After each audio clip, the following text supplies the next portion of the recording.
about captaining basics. So welcome to the session. I hope that this presentation can give you some resources perhaps and some ideas that have been helpful for myself and other captains that I've known in their time captaining. But first, I'll give you a little introduction to myself. My name is Maisie Mishi. This is my 5th year in FIRST. I started in 8th grade and I've been with the Robettes for 4 years. This is my 2nd year as a team captain, so I share the experience of being a 2nd-year captain with some of you in the chat. I've also served as a mechanical lead and a safety captain, which you probably just learned about if you were in the last session. And lastly, I was very honored to be recognized as a First Dean's List finalist at the North Star Regional this April. So an overview in this presentation, I will be discussing some foundational resources to help you kick off your season strong with captaining.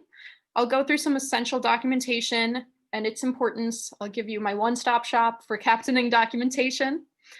We'll discuss co-leading and how you can work well with other students, as well as we'll have a discussion about different approaches to leadership. And lastly, I'm going to give you some final advice and the inside scoop on what I wish I knew before I started captaining. But first, before we get into this first slide, so a little bit of background that goes with myself. So for context, last year was my 1st year captaining, and it was the first year that my team in 14 years had ever had 2 first-year, first-time, no experience captains. It's normally a returning captain who will be a senior and a junior who is a first-year captain, so that we always have at least 1 year of experience between the pair. So keep that in mind as I go through the resources. I'll talk quite a bit about kind of the emotional side of captaining and some self-doubt because it was a difficult year for me, not really knowing what I was doing and where to start. So that's where the inspiration for a lot of these resources came. In addition, this year I am leading with a sophomore, which is another first for the team. So I'm a returning captain and she has no experience. So that's really inspired me to step up and create some more resources to help that transition to a newer captain and for future captains to reference. So that's the background on that, in case you were wondering. And we will get straight into foundational resources. In my 1st year of captaining, one of the biggest things I learned was that working with people is harder than I expected it to be. I thought that we were all going to roll in the first day of fall season. Everyone would always agree. We were all going to be on the same page. It was going to be like a high school movie going out of the locker room where you're all high-fiving and it was all going to be great. And surprisingly, that vision was wrong. It was not what actually happened. And it took me an entire full year to learn all of the basic things about my other co-leads and students that I needed to know right away. So this year I've learned from that mistake, and I realized that the best way for me to begin the year is with a 4-2 conversation.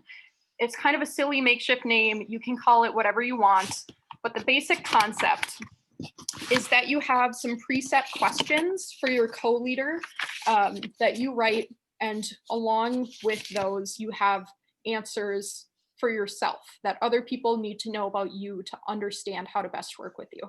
So the idea for the name is that you have questions for other people and you have things to tell to other people. I don't know why I called it that, just ignore the name. This is what I found is the most efficient way to start off your relationship with a mutual understanding of each other and how to best work with one another and one another's work styles and boundaries and interests going into the year. If you have a co-captain, this is a great conversation to have with them.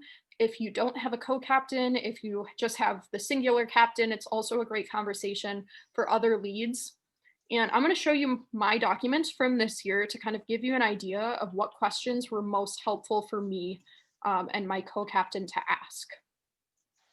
And it's loading. And can everyone see the document? Yes. Awesome. So I've highlighted some of the questions that were most helpful. First, most foundationally, how is best to reach you? you can see that I wrote the question, and the first response under all of these are my own responses to the question. So if my co-captain ever needs to reach me and she's not sure, she can see that I can be reached by text or email, and I will respond to them relatively quickly. And vice versa, if I'm having an issue and I really need to get a hold of her, I can see that texting her is best. Believe it or not, it took me a whole year to figure out those preferences last year because I didn't go into it with the intention of understanding my co-captains and my leads and their boundaries and preferences. Next, this one's really, really important. How do you handle things when you are stressed out? Because if you have somebody that you're working with that reacts differently than you, sometimes that can create some issues and things just kind of get stuck or left to the side. So knowing that up front, how you respond to things when things are stressful or there's a deadline coming up, and making a plan to address those discrepancies, if there are any, is hugely, hugely important. And it also helps you recognize your own stress response. And you might be able to see my co-captains and mine reactions to stress are pretty similar. So we didn't really have to do too much planning or negotiating, but that might look different for other people. Lastly, I highlighted what are your goals for the team and what are your goals for yourself as a captain, because that's a really essential guiding question to know going into the year and to reflect on and go in with intention to address those goals.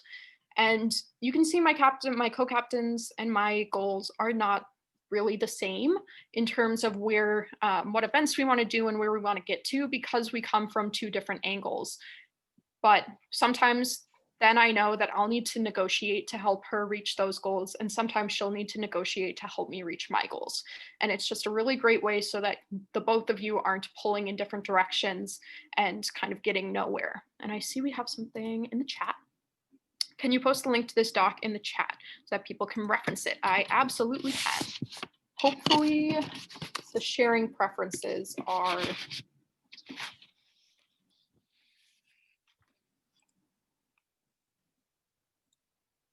Let me just change this real quick so that everyone can reference it later. And I'll put that in the chat for you.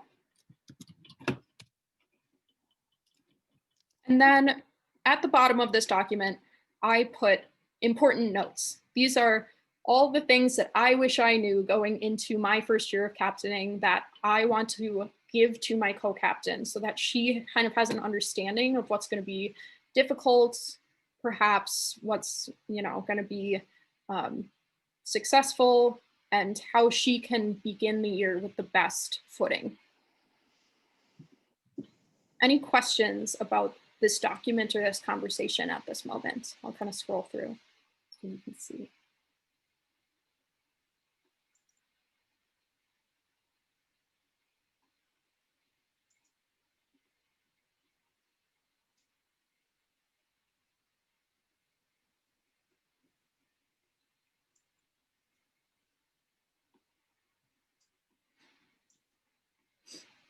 And you can see in the middle of the document, some of them only have one response because those were questions that were not really pertinent to me, but more so my co-captain.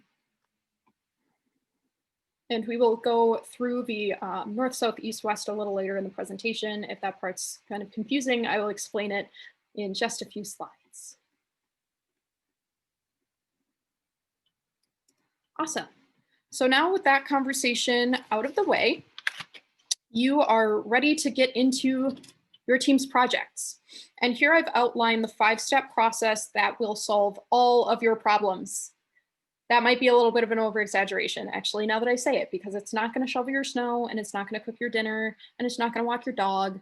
But for every robotics problem, whether it is a new outreach event or something team-related, or it's a conflict or an interpersonal issue that you're dealing with, this is a great outline to see where you can start and kind of get an idea of where you want to go with it. So as I explain this process, I'm going to use an example from my own team to kind of give you an idea of this flow. So first on this outline is consider. This is the step where you want to brainstorm and identify the issue. What factors play into this issue and how are we going to address those? For example, my team retreat had to be altered this year to fit our new COVID restrictions at school with an effort to keep students safe and engaged. So the captains brainstormed and thought about how we could approach this event in a way that we hadn't in past years. Next, you want to express those thoughts and ideas. So come together with all the people that have been brainstorming and everyone involved in leading this process and explain your thoughts and always provide your reasoning as to your thoughts so that everyone truly understands where you're coming from.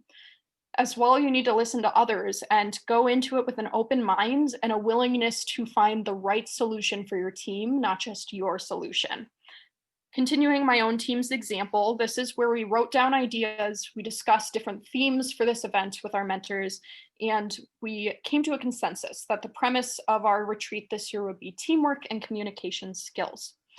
Then you get into planning. So think about every detail of what it's going to take to carry out this vision that you've created.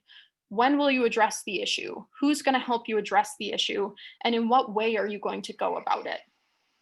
In this step, my team planned every detail, every activity, and gathered every single material we would need. We thought about it down to the minute and created our agenda. And now it's time to execute the plan. This is where you have the event or you talk to the person that you're having an issue with. You address the issue with intention. And by that, I mean you go about it thoughtfully and deliberately, and you don't just throw things at the wall. This is why we have a plan, and you go about it with the intention to solve that issue specifically. Here's where we had the retreat. We went through every activity. It was a lot of fun, I thought.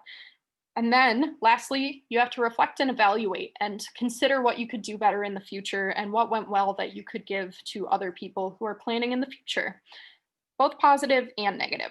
So with that step, at my retreat, a few people gave me some positive ideas about the activities we did. Some people gave me some more negative views about things they didn't like or things we could improve. So I've noted those all in my notes so that we can continue to make that retreat the best it can be in preceding years or succeeding years.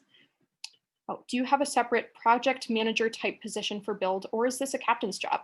Yes, Calibri says we have a separate position for build. So that is actually something new that we did this year. Usually, for the past few years, it has been the captains and the sub-team leads and the mentors all trying to figure out a timeline and trying to hold ourselves accountable to that. And it hasn't been the most successful because build season is just busy and it's unpredictable.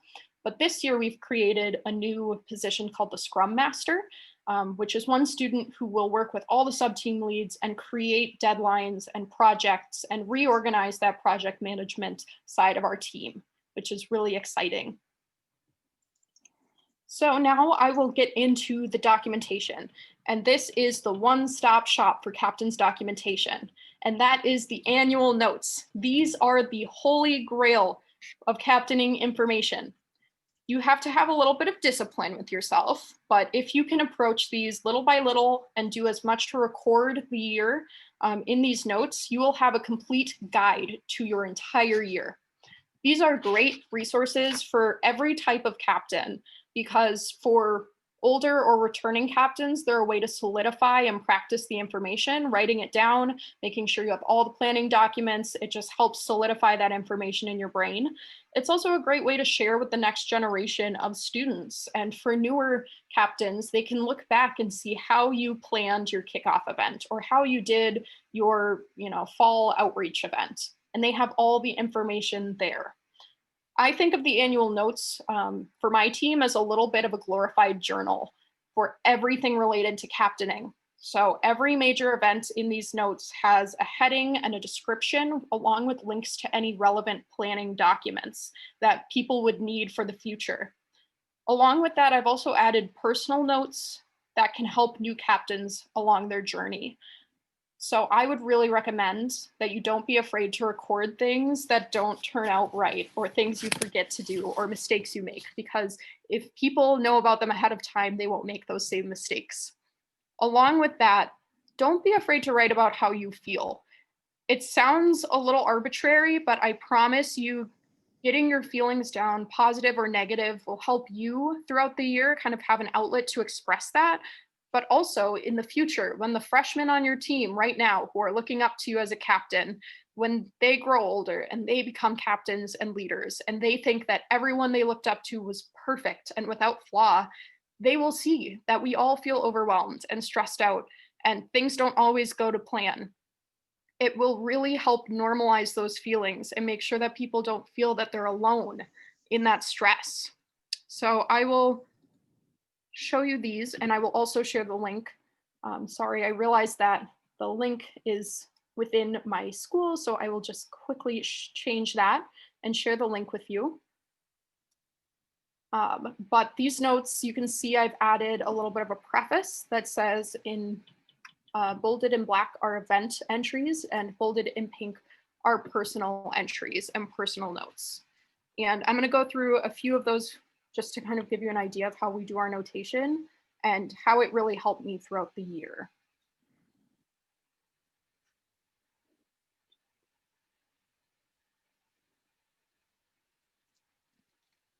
Sorry, my computer is running a little slow today. So these notes are organized chronologically. So it starts with the summer, goes into the fall, talks about everything we do in the fall, goes through our build season and the struggles that we go through during build season. I've shared the link with you, as well as all of those feelings that I was feeling throughout the year. So I'll go down through to our kickoff event because I think it's a really great entry for me. So here's our kickoff planning event. In the future, when captains think, when do I start planning kickoff and how do I do that? How do I go about it? They'll see the conveniently labeled kickoff planning entry in my document and they'll go straight there. They see that we began planning in mid-November because we don't want to intrude on finals week. They'll know maybe that's a good time to start planning. They'll see who we got together involved in that process. They have documentation of both our early thoughts and what they turned out to be with our final agenda. And lastly, we have this big please note section because we did not account enough time for the live stream. And so in the future, they'll see this big, bold please note section and they will add more time for that live stream because they will learn from our mistakes. And then I also want to show you one of these kind of personal entries. And here's one about doubt. Because I was having a little bit of a tough time at this point in the season because I didn't really know what was going on. Thus is the way of first year captaining. So I thought that the best way to deal with that was to record it.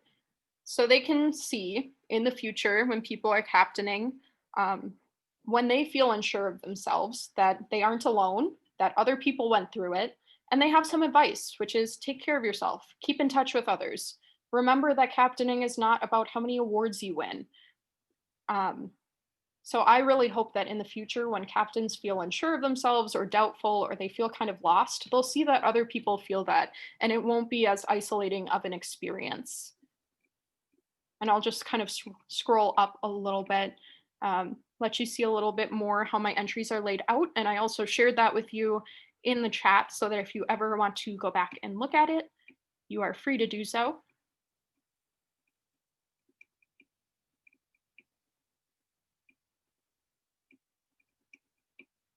And I'd be interested to know if anyone else, any of the other captains on this call do something similar, if you guys have annual notes or how you guys take down that documentation.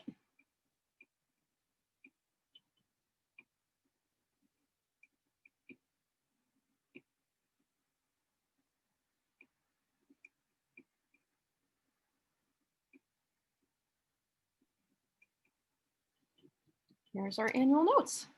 So I would highly recommend keeping some kind of running record like that so that you can find a centralized location for all of your planning needs. So next I will be discussing co-captaining. We've already been through the preliminary 4-2 conversation, but especially for newer or less experienced captains, I really recommend making a skills list for, Macy, yes. there's a question going back to the notes that you created. Perfect. Did you start those notes or were they started before you joined? I know that in the past, captains have kept their own notes. However, these notes that I made last year and I'm continuing this year were completely my work.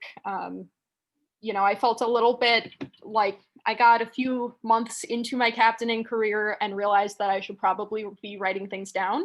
So I started this system of note taking. I started, you know, entering logs, and then I realized that adding my own feelings and my own thoughts about captaining is really important. So I hope that answers your question. These notes were completely mine, and I'm continuing to use the system that I've created, though people in the past have kept their own version of annual notes. That's a great question. So getting into this skills list, it's really great to help guide newer captains.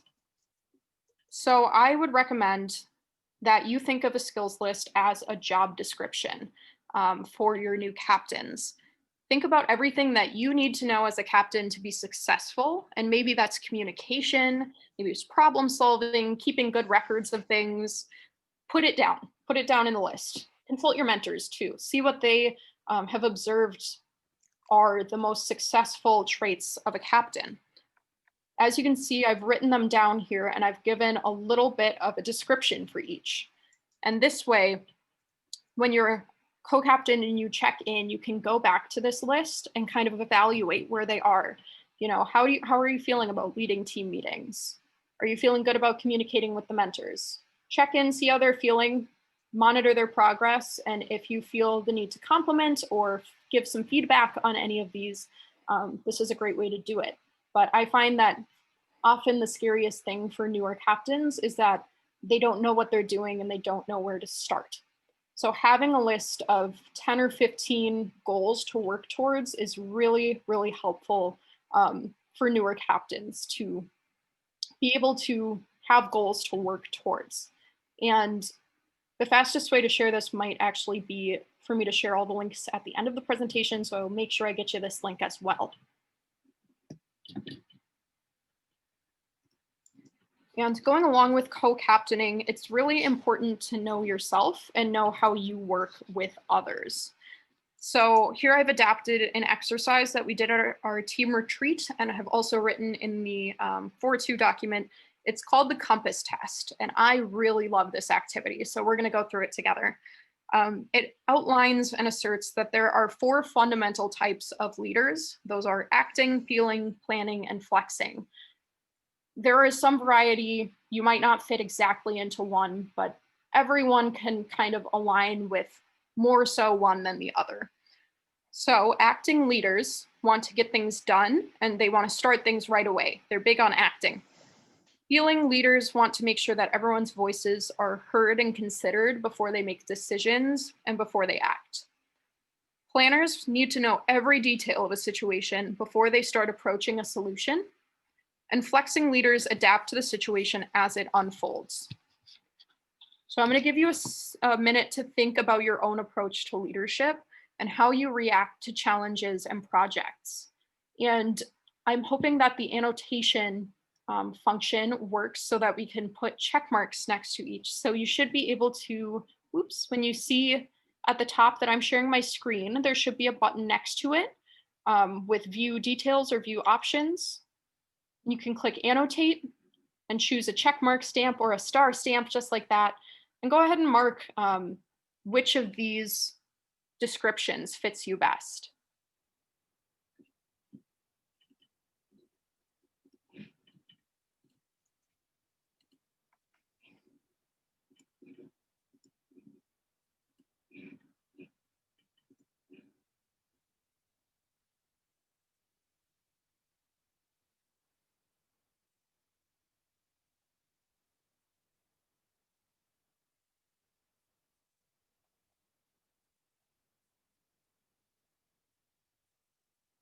Looks like we've got an equal number at the moment.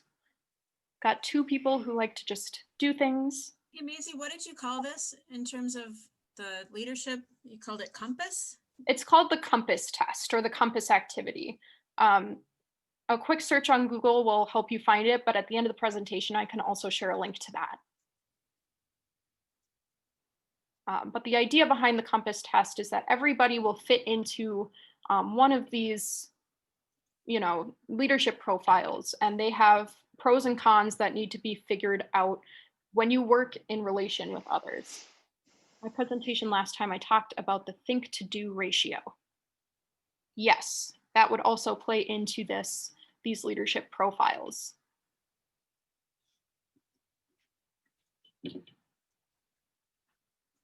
Looks like we have a little check right at the bottom. I'm not quite sure which profile that goes into, but it looks like we maybe have 4 acting, 4 feeling, 2 planning, and maybe I'm going to put that check mark in flexing maybe and say 4 flexing, which is awesome. It goes to show how much diversity that we have in the FRC community, and you probably have on your team of people that you'll need to work with.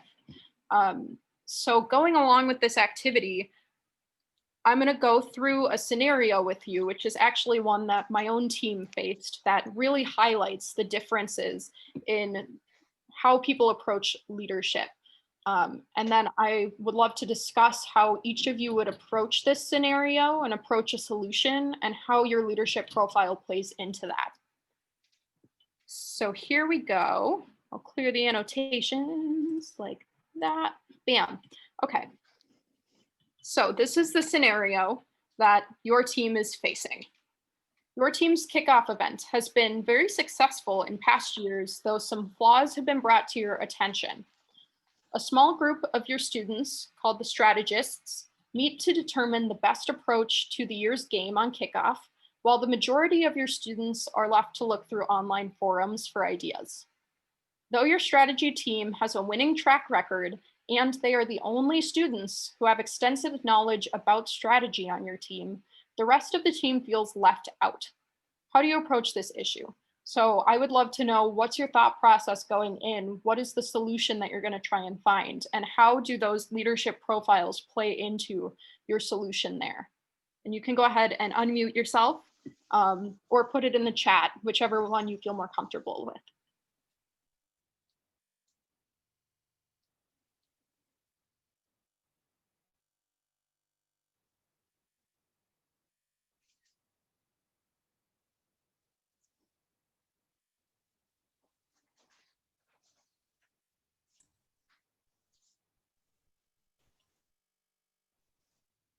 Okay, I want to hear from students, but I will share that I'm probably the feeling person, so I would try to make sure that everybody was heard, and probably would suggest that the strategy team break up and maybe lead the other students through kind of their thinking, and then have everybody come back together.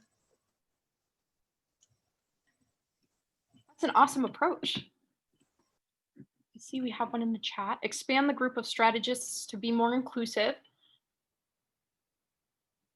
A little bit like the previous answer. So expanding the groups to include more students.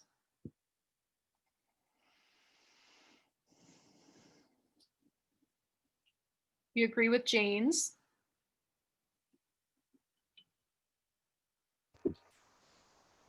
Hello out there. Hopefully you can hear me. We can hear you, Dean. Running an FRC team for many years, I've made every mistake that you could possibly make, and learn from it.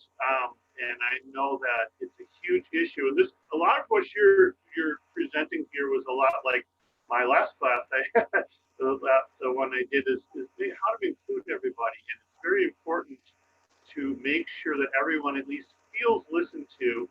But they have to understand that not everybody's idea is going to be incorporated. They have to be taught that, and taught that as part of maturity is to not everybody's idea can possibly be incorporated, but make sure that they feel like they're important and feel that everyone's being listened to.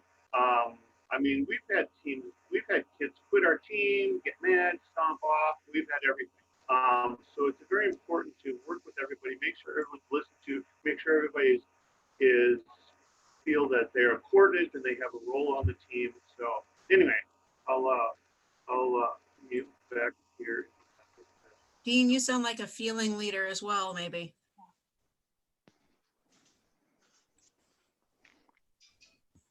That's definitely a great point, that it can be a little bit hurtful sometimes when we think we have a really great idea and it just isn't the right fit for the team. And that's something that we talk about a lot on our team, is that we are striving to hear everyone and allow everyone a platform to share their ideas and opinions. But ultimately, we are looking for the right solution for our team. And sometimes that doesn't end up being your own individual idea. So that's definitely a great point to add as well. Also going off of Dean, I think it's important for the strategy team to tell the students and walk them through why this solution might be the best for the team in the long run. That's a great point as well. That point of communication is essential no matter what leadership profile you are. Communicating your ideas and why things are the way they are.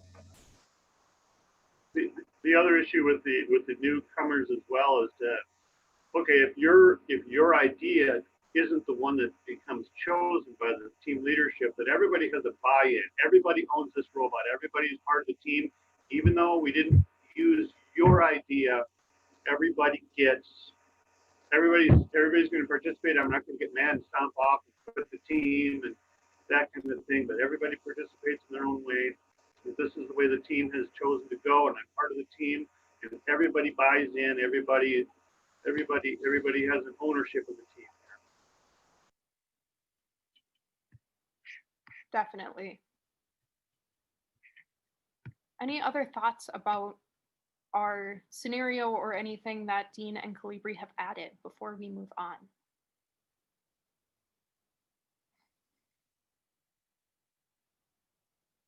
Awesome. Well, if you have any other thoughts on any of those comments, feel free to also add them in the chat and we will be sure to see those and address them. Awesome. And thank you everyone for participating. That was really interesting to hear everyone's perspective. It's a different route than our team took. I'm a planning leader, so maybe that plays into it, but it's really interesting to hear everybody's different perspectives and ideas on where we can take that scenario.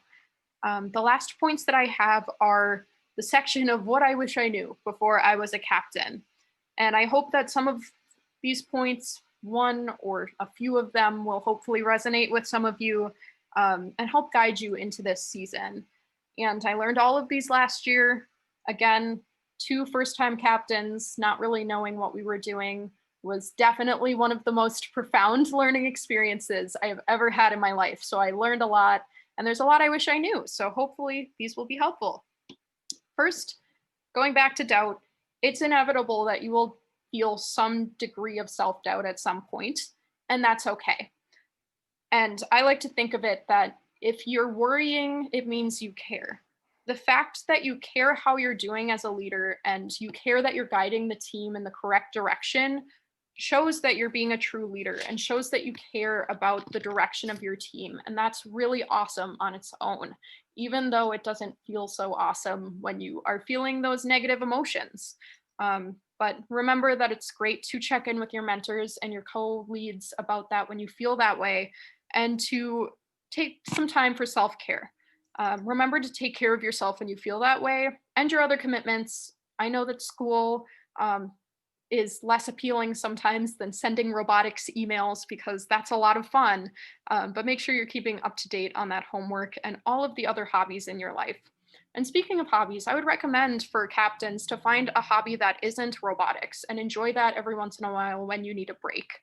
Pay attention to what you're feeling and your body, what your body tells you. And if you need to take a break, listen to that. If you're tired or sad or frustrated, again, communicate that to others and step back for a little bit of self-care. As we like to say on the Robettes, our order of priorities is health, school, robotics, in that order. And as a leader, as a captain, you also have to follow that and practice that and be gentle with yourself. Next, moving on to respect. I know that the FRC community is incredibly inclusive and respectful, and it's an awesome place to be in. But sometimes we struggle and sometimes we need to be reminded about respect.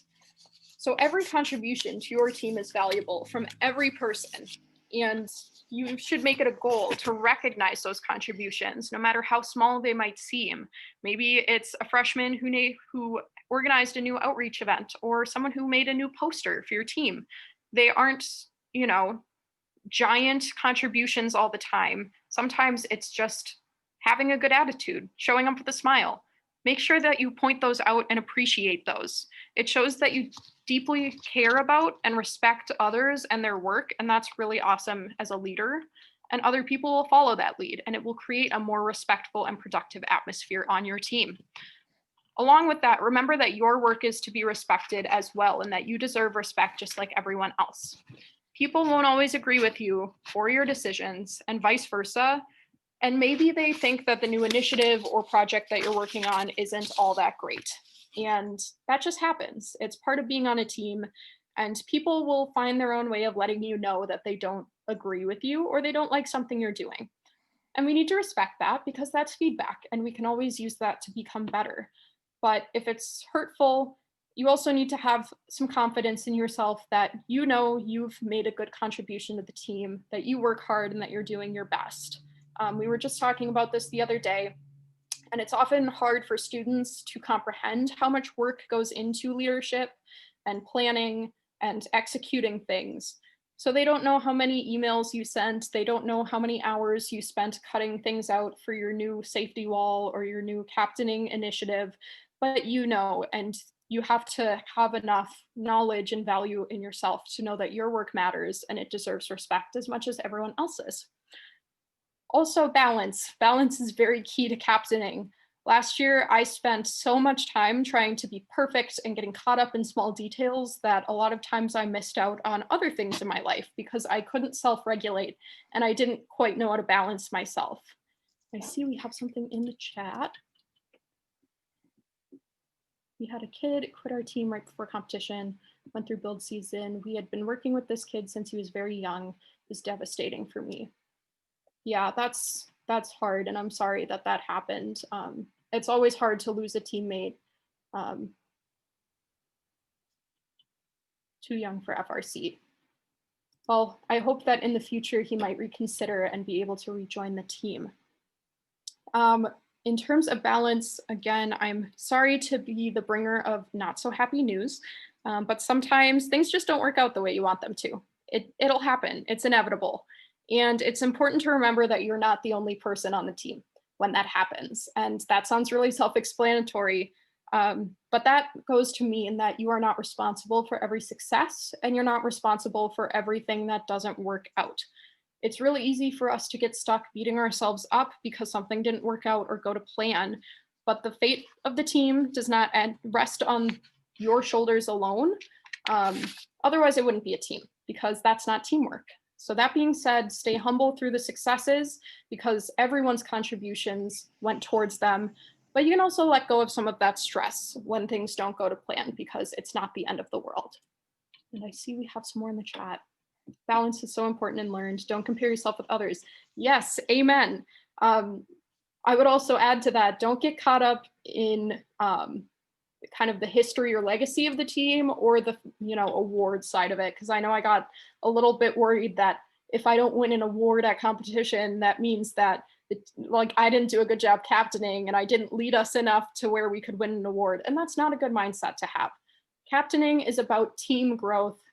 It's about your own personal growth, having fun and learning, and hopefully helping the team grow towards some new goals. When approaching the season, it's also important to remember how we treat conflict. Conflicts are not when you boil them down. Oftentimes they are not personal. A lot of times, especially during build season, robotics tends to be stressful, and sometimes that stress builds on other things, sleep schedule or schoolwork or things in personal lives that we don't know about, and they create a lot of conflict. So we need to treat every tense situation with gracious professionalism like we do everything else in robotics, because as a captain and a leader, you are a model for the team. And if you look at it at the approach that every student is your colleague, you can see that there's always a civil situation, because if you can work to see each other as teammates and not, just classmates or other teenagers that you happen to go to robotics with. It's a lot easier to find those civil and rational situation or solutions at the end of the situation. At the end of the day, you have to recognize that you all want the same thing. And when you see that common ground, it will help you work out those issues. And when you're approaching the season, I would recommend to teach yourself a learning mindset, viewing all things as an opportunity to learn and teach others, not just seeking perfection. And that's to go with balance, not comparing one another and not focusing on awards. When we focus on learning things, we gain a lot more and we're a lot happier and more successful. Even your mistakes are learning moments. For example, give you a little example from my own team. I've been struggling lately with my organization when it comes to my weekly team emails. So instead of beating myself up and being upset, I put a repeating alarm on my phone for Sunday evenings so that I never forget to send another team email. So I went into that with a growth mindset that I'm going to learn and be better out of this mistake. Motto I like, assume positive intent. That's really great, especially with conflict. Assume positive intent, that people are there to learn and do their best and help you learn, especially in robotics. That's another great motto to employ in conflict. Along with the learning mindset, there is always room to grow, no matter how long you've captained or how long you've been on the team. Along with what you can learn, ask what you can teach others. This is actually my motivation for giving this presentation today, because I've never presented at JUMPSTART before, and my goal this year is to give all the knowledge that I can to younger students on my team and on other teams so that they can start stronger in the future and avoid my own mistakes. And lastly, try again. Perseverance is one of our team's core values. And you really don't understand how important that is until you try to wrangle an entire team and you mess up an email and all of the things that go along with captaining. With captaining, there are so many dozens and dozens of emails to send and meetings to lead and so many opportunities to try again. So try your best, learn what you can, and try to do better on the next go around. It will always turn out okay. And now if I could give you one piece of advice, speaking of which, that you take away from this presentation, it would be that captaining is for everybody. I can promise you that there is no way, and I mean 0.0 way, that you are going to break the team. It just simply will not happen. You're not going to somehow crack the foundation of your team so badly that everyone quits and everyone storms off in a fit of rage. It's not going to happen. So in the big picture of things, there is nothing to fear. The only thing that you can do as a captain is learn and grow and have fun and help guide the team. Anybody can lead and every single person has the ability to grow. So if you're on the fence about captaining, never hurts to send in an application because you never know what you can learn. And I see we have something in the chat. You guys, girls, use FRC as more of a leadership program as opposed to a STEM program. This is what I love about the Robettes. Thank you. We try to go into everything with that growth mindset of what can I learn, what can I teach others, and how can I grow from this? So I would really encourage you to try and switch your mindset when it comes to captaining and leadership. To be one of growth and learning. And with that parting advice, I'd like to thank you for listening to my presentation. I hope that you gain some advice or clarity about captaining for this year and going into the future. If you ever want to reach out to me or ask questions or just talk about robotics, I'm always happy to do that. You can reach me at our general team email, 2177@therobettes.com. I will make sure that I get those links for you. I'll stop sharing my screen and send those links to those documents in the chat. And if anyone has any questions for me or any other experiences from captaining that they'd like to share, I'd love to open up the floor to that. And yes, I will send the link to the skills list. I will grab that right now.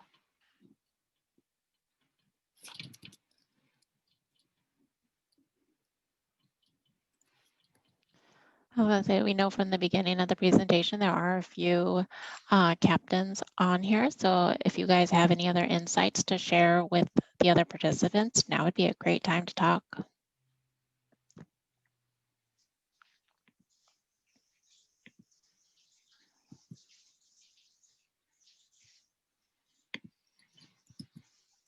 And there's that link to that skills list for you. It's just in the chat now. Yeah, I would love to know, if you guys on your own teams have faced any challenges, especially with COVID, in terms of captaining and how you've learned from those, or what you're most proud of in your time captaining. Anything that you'd like to add will be very informative, I'm sure, for everyone on the call.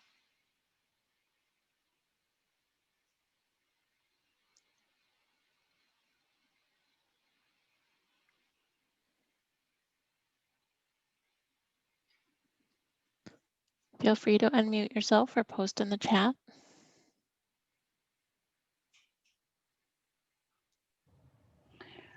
I have a question. Maisie, maybe you can address, you have done a phenomenal job presenting today. You seem very skilled at this. What does your team do to train the students to give good presentations? That is a really good question. We actually try to build those presenting skills into the structure of our meetings. So we begin every fall meeting with a question of the day, and it's a fun get to know you icebreaker, but it's also a great way. We remind people I just did it right there, to avoid filler words like or like, to stand up straight, to project their voice, make eye contact. And so we take 10-ish minutes at the beginning of our meeting to have fun icebreaker time, but that's also an opportunity to learn those presenting skills. We do the same thing at the end of our meeting. We have outro time where we give people the opportunity to practice our core values or our mission statement, or tell us what they did in their sub-team that day. And again, practice those essential presenting skills. And then we also like to open up events like JUMPSTART, or when Splash used to be up and running. We would offer those to students and encourage them that these are learning opportunities and places where they can share their knowledge and give those skills that they've been practicing all year a place to shine. Along with that, PIP presenting is a great way to get people involved. Asking that everyone take a shift on PIP presenting during competition is a great way to get them kind of out of that comfort zone and to practice those skills.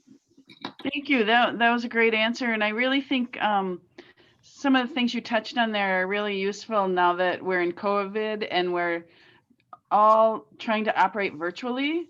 So trying to get more engagement and more participation from the students during the meetings where we're on Zoom all the time is actually a really good idea. So thanks, I like that. Yeah. And I see that Nick says, anybody can be a captain. I became one on my team after only 1 year of robotics. All you can do is try. And with that advice, I would say that's very true. That is a great perspective and again, a great attitude. All you can do is try. You're not going to break the team. It's going to be great. In the same boat as Nick, something you said is you get an opportunity that you're excited about. Don't question why you got it. Just do your best. Just another connection to the self-doubt aspect. For sure, that's a great motto, is don't question why you got the opportunity. Do your best. And that's what robotics is all about, including captaining. Just doing your best and trying to help your team and serve your team in the best way that you can and learn and grow. And with that, we're actually at 11:24, and I believe this session ends at 11:25. Yeah, the next session is not for 10 minutes. So if there is people who do want to continue having discussions, there still is definitely opportunity before we have to move into the next session. Awesome.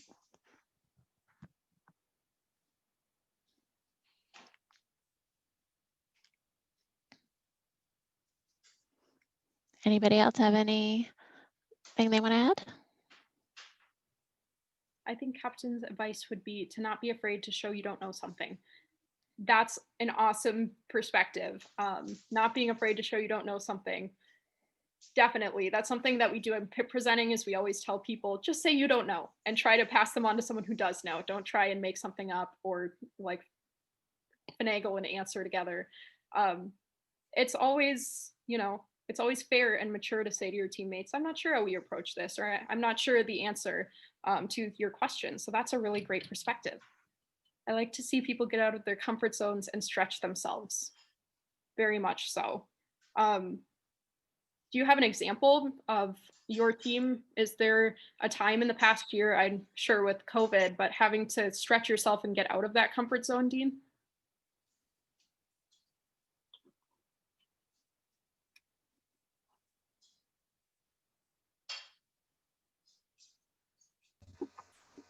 Well, Well, for myself personally, I did a Zoom presentation last time around, and I do not know how to run a computer. I am so computer illiterate. But one of my favorite things at competition is when we have the alliance selection. All the alliance captains are out there, and they left their comfort zone a mile back somewhere. But I love it because those captains absolutely deserve to be there. And they have earned that position, and it's a very honored position. And I just love to see that. That's awesome. Thank you for sharing.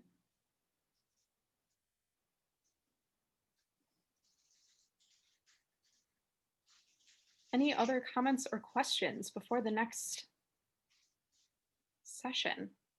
I will stay here as long as the session in case anyone has any closing thoughts. But again, thank you for attending this presentation. I hope that you got some